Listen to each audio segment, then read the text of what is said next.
And unfortunately, there's no consensus answer to this question. Most of us have been feeding our brains improperly our entire lives. So we don't have any idea what our true personal best is until we begin eating right. And of course, poor nutrition is not the only cause of mental health problems, but it stands to reason that the brain will develop best, function best, and be most resilient in the face of adversity and stress if we feed it a brain healthy diet. But what is a brain healthy diet? In my opinion, a brain healthy diet should meet all three of these simple criteria. It should naturally provide adequate amounts of all essential nutrients, which means it must contain animal foods. It should exclude ingredients which damage the brain, which means it should be free of refined carbohydrates, vegetable oils, and other factory foods. And third, it should supply energy in ways that support healthy brain metabolism over the lifespan, which means it should keep blood sugar and insulin levels in a healthy range and allow the brain to spend some time in ketosis on a regular basis. So why do I say the brain needs animal foods?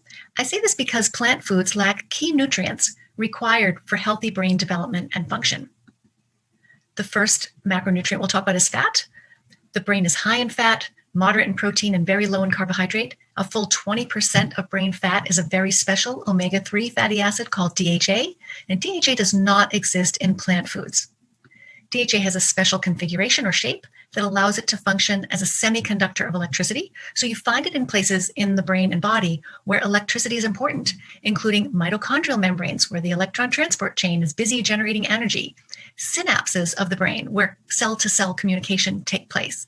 And DHA is critical to the development of the human cortex in early life. And it has been hypothesized that without DHA, consciousness and symbolic thinking, hallmarks of human intelligence, would be impossible. While there are pathways in the body that can convert plant fats into these precious essential animal fats, they are inefficient and vary from one person to another. There is broad consensus that these conversion pathways cannot be relied upon to meet the brain's high demand for DHA during early brain development. Women who have children bear the unique responsibility for feeding the brains of future generations through their food choices.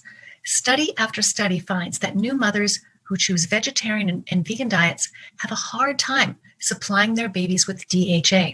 If these much lower levels are not sufficient to support the developing human brain, irreversible damage could result. Now, what about protein? Although it's more difficult, with careful planning, you can meet your brain's protein requirements through plant foods alone. However, because the brain is an energy hog, it needs lots and lots of micronutrients, vitamins and minerals, to run the reactions that turn food into energy.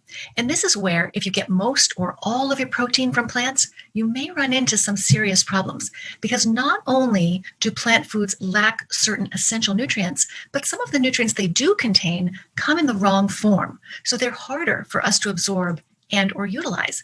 And to make matters even more complicated, many plant foods contain anti-nutrients that interfere with nutrient availability. An excellent example of this is phytic acid, a mineral magnet found in greens, beans, nuts, and seeds that interferes with the absorption of calcium, magnesium, iron, and zinc, all of which are very important to brain health. Iron deficiency affects 10 to 20% of women of reproductive age around the world. We think of iron deficiency as causing anemia, but what many people don't realize is that if you have iron deficiency, you don't just have a blood problem, you also have a brain problem. These minerals are critical to healthy brain development in early life. They're critical to neurotransmitter synthesis and many other aspects of brain function. This is why diets too low in animal foods and too high in grains, beans, nuts, and seeds, they create the perfect conditions for mineral deficiencies to develop. We should not think of these as normal or acceptable. The three most widespread and disabling micronutrient deficiencies in the world are iron deficiency, vitamin A deficiency, and iodine deficiency. And as you can see here in this table, animal foods are superior sources of all three of these critical nutrients, as well as several other essential nutrients. Now, there are currently no studies I'm aware of that have ever been designed to explore how eating a vegan or vegetarian diet affects people with mental illnesses. So there's no scientific support for the recommendation of these dietary patterns for the treatment or prevention of psychiatric conditions. But there have been studies of vegan and vegetarian diets that have been conducted to explore their effect on physical health. But unfortunately, all of the studies that I'm aware of to date suffer from the same serious design flaw, which is that researchers didn't simply reduce or eliminate animal foods in these experiments. They also manipulated numerous other lifestyle variables like exercise, stress, smoking, and alcohol use. And they also removed all the junk food, including the refined carbohydrates. So there's really no way to know which of these changes may have been responsible for the reported health benefits in these studies. It is intellectually dishonest and potentially dangerous from a public health standpoint to claim that meatlessness was the magic bullet. Now, despite this lack of scientific grounding, the US dietary guidelines, the WHO report on meat and cancer, and the Eat Lancet report, arguably the three most influential nutrition documents in the world, all discourage the consumption of animal foods in general and red meat in particular, with the anti-meat messaging becoming stronger over time until the publication of Eat Lancet in 2019, which went to the extreme of recommending that everyone in the world aspire to virtually eliminate not just meat, but all animal foods from their diets. Now, I gave an entire presentation critiquing these documents, if you're interested in this subject, which is freely available on YouTube for those interested in learning more. But the bottom line is that the arguments used in these very influential documents are not only illogical, they're not grounded in any scientific evidence or human clinical trials. Simply removing animal foods from the diet for the purpose of improving any aspect of health remains an untested hypothesis, a grand human experiment with clear, well-documented nutritional risks and no proven benefits to date. For all of these reasons, I'm convinced that a brain-healthy diet should include nutritious animal protein and fat and exclude anti-nutritious grains and legumes. Therefore, a so-called paleo diet of whole plant and animal foods that excludes grains and legumes is likely a superior dietary strategy for nourishing and protecting the brain, and far better reflects our evolutionary history as well. Basically, that's the diet that the brain grew up on. So we've established that the brain needs dietary protein and fat. What about carbohydrate? Doesn't the brain need sugar for energy? Well, yes, the brain does require some glucose to be available at all times, but the human body can make glucose from scratch out of fat and protein, smoothly, reliably, around the clock, without any peaks or valleys or drama. So dietary carbohydrate is optional. If you choose to include carbohydrate in your diet, it's important to choose wisely, meaning whole fruits and root vegetables, ideally, because refined carbohydrates like sugar, flour, fruit juice, and cereal products cause unnaturally steep spikes in glucose and insulin levels that can destabilize and damage the brain. Unstable glucose levels trigger the release of stress hormones like adrenaline and cortisol, which can result in palpitations, weakness, sugar cravings, anxiety, irritability in sensitive individuals. The average person consumes refined carbohydrates 3 to 6 times a day, placing themselves on this invisible internal roller coaster all day long and even well into the night. So to find out where you stand, I would encourage you to buy or borrow a simple fingerstick blood glucose meter and test your blood sugar at home about an hour after eating. Even better, if you can access one, wear a continuous glucose monitor for a couple of weeks. In Canada and in many European countries, you can buy these without a prescription. But here in the United States, continuous glucose monitors, the sensors require a prescription. A single sensor, which provides 10 to 14 days worth of data, costs about $70 here in the US. This is a screenshot of continuous glucose monitor readings from one of my patients who was eating a sugar-free Mediterranean diet. Now, the two most important signs of carbohydrate, of poor carbohydrate tolerance, are very unstable glucose levels and glucose levels that spike too high. Ideally, you want your blood glucose to stay under 125 milligrams per deciliter or 7 millimole. And any way of eating that spikes it to over 140 milligrams per deciliter or greater than 7.8 millimole is dangerous for the brain and body and should be avoided. So as you can see, this particular individual had quite a bit of variability, and glucose levels rose into the unhealthy range there, just to the right of the middle of the chart. And that was after eating an afternoon snack. That snack consisted of a small quantity of plain unsweetened yogurt topped with whole grains, 1 piece of salmon nigiri, which is just some raw salmon and white rice, and 4 mushrooms. So this Mediterranean diet was clearly not particularly healthy for this particular individual's metabolism.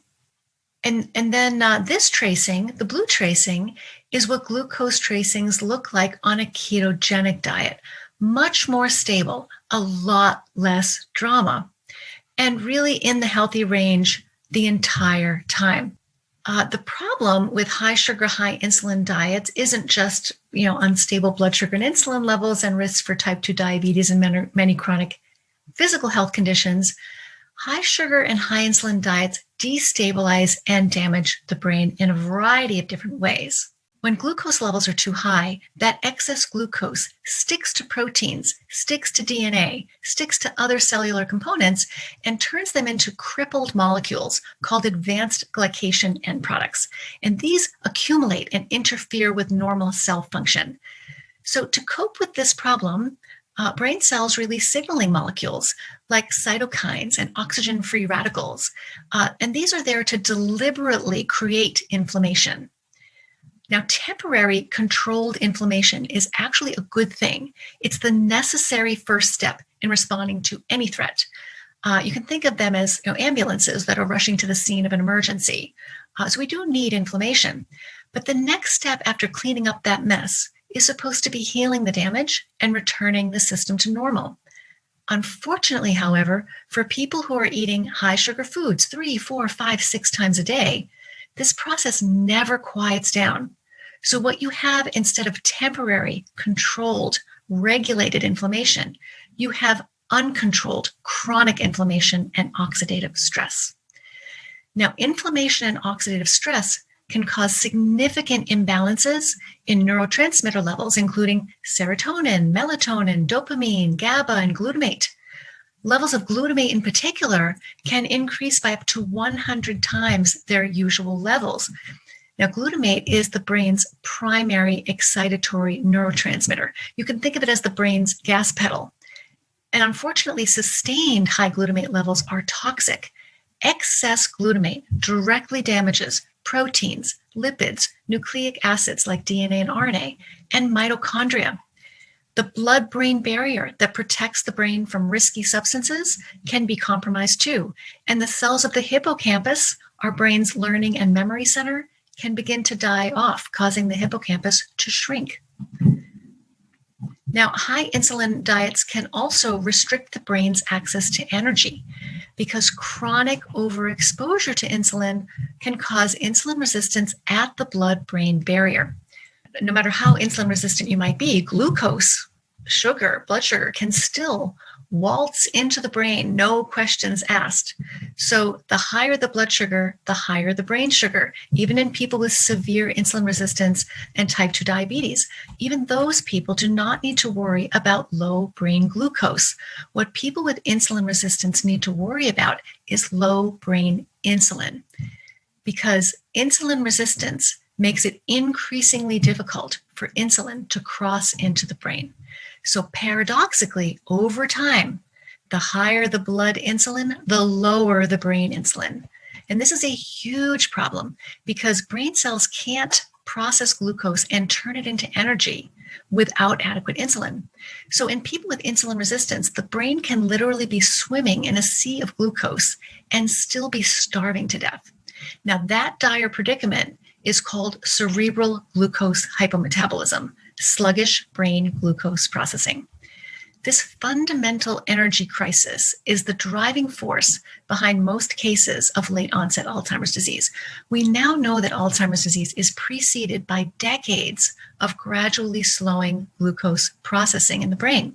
Studies consistently show that the more insulin resistant you are, the slower your brain glucose processing will be. It stands to reason that a shortage of brain energy could cause all kinds of problems for mood, behavior, and cognition. And in fact, imaging studies do find evidence of brain glucose processing problems in depression, bipolar disorder, and schizophrenia. Now, the bad news is that this combination of high brain glucose and low brain insulin is a deadly 1-2 punch for brain health. And together, these two phenomena can result in all of the root cause mechanisms of psychiatric disorders that you see listed on this slide, and many more. The good news is that the ketogenic diet naturally helps with all of these mechanisms listed on this slide. So what is the ketogenic diet? My definition is any way of eating that lowers insulin levels enough to turn on fat burning and generate physiologically meaningful levels of ketones in the blood. Most low-carb diets will reliably lower and stabilize blood glucose and therefore stabilize brain glucose as well, but they don't always lower insulin levels enough to allow ketones to rise into the therapeutic range. This is because carbohydrate is not the only thing that stimulates an insulin response. Sweeteners, whey protein powder, powdered ingredients, and even simply overeating can all keep insulin levels high enough to prevent ketosis. However, lowering and stabilizing blood sugar is still a major health achievement, and it does help some people with mental health symptoms, especially people with simpler concerns such as anxiety or brain fog. But in my clinical experience, being in ketosis helps a lot more people, particularly those with more severe psychiatric symptoms or with more severe or longer standing metabolic damage, insulin resistance, type 2 diabetes, etc. In just the past few years, academic papers from around the world exploring the scientific mechanisms behind how ketogenic diets might work to improve psychiatric conditions such as bipolar disorder, depression, autism spectrum disorders, anxiety, and psychosis have begun to appear in the scientific literature. And these lay the theoretical groundwork for more research. But we do already have a handful of case reports and very small pilot studies to inspire us. There's a single paper about 2 women with bipolar disorder type 2 who found the ketogenic diet to be superior to the mood-stabilizing medicine lamotrigine. There are 2 case reports and 3 small but promising studies suggesting that ketogenic diets can be helpful in reducing symptoms of autism spectrum conditions in children. There are 4 papers describing people with schizophrenia improving on ketogenic diets. In 2 of these cases, the result was long-term symptom control and complete discontinuation of antipsychotic medications. There's one paper describing 3 individuals with binge eating disorder and food addiction whose symptoms responded beautifully to a diet restricted to a maximum of 30 grams of carbohydrate per day, bringing binge episodes down from once or twice a day to essentially 0 episodes per week. And they were able to maintain those improvements even 6 months later. And there's a handful of case reports and small pilot studies showing glimmers of hope in people with mild cognitive impairment and even early Alzheimer's disease. For most people, the ketogenic diet is a much healthier intervention than conventional medication-only treatments. Psychiatric medications in general and antidepressants in particular have a rather disappointing track record of bringing people a substantial relief from their symptoms. And the relief that some do experience all too often comes at the expense of significant side effects that can take a serious toll on quality of life, including weight gain, apathy, fatigue, and sexual side effects. So what I love most about prescribing ketogenic diets in my work is that instead of spending half of my time warning about medication side effects and managing those medication side effects, we get to look forward to side benefits. Instead of high blood pressure, higher blood sugar, higher triglycerides, higher appetite, we can see in most cases lower blood pressure, lower blood sugar, lower triglycerides, and better appetite control. Instead of brain fog, and you can see mental clarity. Instead of sedation, you can see increased energy, etc.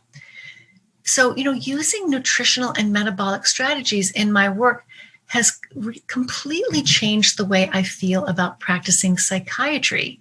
And it completely changes the way my patients feel about their symptoms. Maybe it's not genetic. Maybe it's not all about their childhood. Maybe it's not a character flaw. Maybe at least in part, their suffering has a biological and potentially reversible cause. Ketogenic diets have been shown in scientific studies to address many common biochemical features of psychiatric conditions. They reduce inflammation and oxidative stress. They support the growth and maintenance of new brain connections, so-called neuroplasticity. They help stabilize neurotransmitter and hormonal systems, and they provide a safe, clean source of fuel that burns beautifully, even in the insulin-resistant brain. It's true, we do not have enough clinical research yet to tell any given patient how likely it is that a paleo or ketogenic diet is likely to help them with their particular diagnosis. So what I tell my patients is this, we don't know what's possible for you unless we try. So with that in mind, let's summarize a few key points. If you yourself are struggling with mental health issues, a paleo diet is an excellent and universally safe starting point for any human interested in improving brain and total body health. It doesn't require any special medical monitoring, even if you're taking medications. However, if you have insulin resistance, a paleo diet may contain too much carbohydrate from fruits and starchy vegetables to bring glucose and insulin levels into a healthy range, which is where low carbohydrate diets can be so helpful. A ketogenic diet is also usually the next logical step if a paleo diet doesn't help or doesn't help enough with your mood or concentration issues. If you're considering embarking on a ketogenic diet, it's very important to learn more, to consult with a keto-savvy clinician first, especially if you have any health problems, have serious psychiatric symptoms, or take medications of any kind.